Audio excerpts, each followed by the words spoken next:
Umbreon can be described as a top contender for the best defender in Unite. So in this video, we'll learn everything you need to know about Umbreon, from its moves, items, emblems, builds, and some extra tips at the end to make sure you become the best Umbreon player.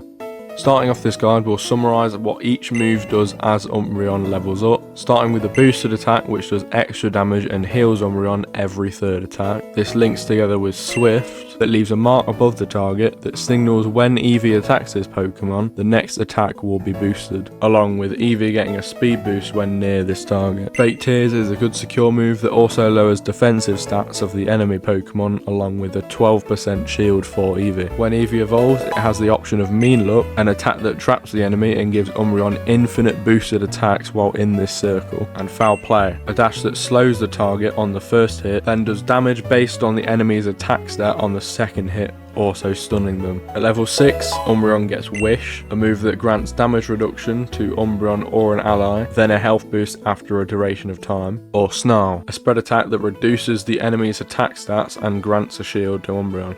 Umbreon's Unite move damages enemies in a radius while stealing all shields from them in that radius. However, this does not include Rayquaza shield. You cannot steal the Rayquaza shield from the enemies. The upgraded versions of these moves grant various bonuses, such as Mean Look having a longer duration, Foul Play granting another boosted attack, Wish increasing damage reduction and healing, and Snarl increasing the stun duration after the final shout. For items, there's a lot of viable options on Umbreon. Stacking can work on this Pokemon, so if you like to stack, you can run an Aeos cookie. Another incredibly valuable item is the XP share, so you can help your lane partner get to their level 4 or 5 faster. And additional items that can be used on this Pokemon are Resonant Guard, Focus Band, Buddy Barrier, and Energy Amp.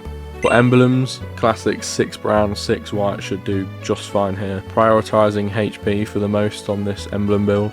For the actual builds you should be running, there's multiple that you can go for, starting off with this hybrid defender and support build. This build helped me in so many matches. The healing on this Pokemon is honestly so high for a defender. A similar build running the same items is this Mean Look build. Mean Look is especially devastating when you're playing with someone you can coordinate with, especially a Pokemon with high damage that is now impossible to run from with your Mean Look. Of course, this build uses XP share to boost the lane partner, along with Resonant Guard and Buddy Barrier for extra support. A final build I'll cover is a build that strives as a solo queue build. The combination of stuns from Foul Play and Snarl is great for your role as a defender. Along with this, I've included the Aeos cookie for those of you who love to stack. Of course, you can remove this if you don't really like it and rotate it out with a different item. Now I'll be covering some extra tips for you to take into your games to give you that slight edge over the other players you come up against. The first thing I'll mention is the correct usage of your Unite move. Make sure, of course, to use the move when your enemies are stacked up on lots of shields or just in a big team fight. Just make sure to remember, don't use your Unite move after there's 3 minutes and 30 seconds on the clock. So make sure you use it before that time, so you will still have it for the Ray fight. A second tip I can provide you is to remember to secure for your ally. What I mean by this is, if you're in lane with your ally, make sure you save your Fake Tears to secure the farm, and as long as your ally is nearby, they will get 100% of the XP and you'll get 30% if you're using the XP share. This is important not only to help your ally evolve, but this is creating extra experience that you would not normally have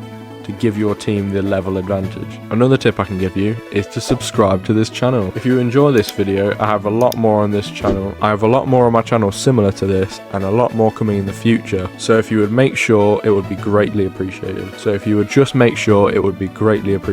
Another tip that you may not know is that Umbreon's Wish actually activates on the next nearby ally if the person you casted it on has already fainted. So remember this for a big team fight, as to not completely ditch someone that could potentially die. A fourth and final tip is a bit vague, but it's to make sure that you're always playing with your team. As the defender and the support in one, it is important that you're always with your allies in the team fight. Even if you're underleveled, you're still better off being with your team, helping them, than in the lane defending an already lost goal or getting a bit more XP. Thank you for reaching the end of this video. If you like this video, I made a video on Dragonite that's on screen now, along with another video that YouTube thinks you would enjoy.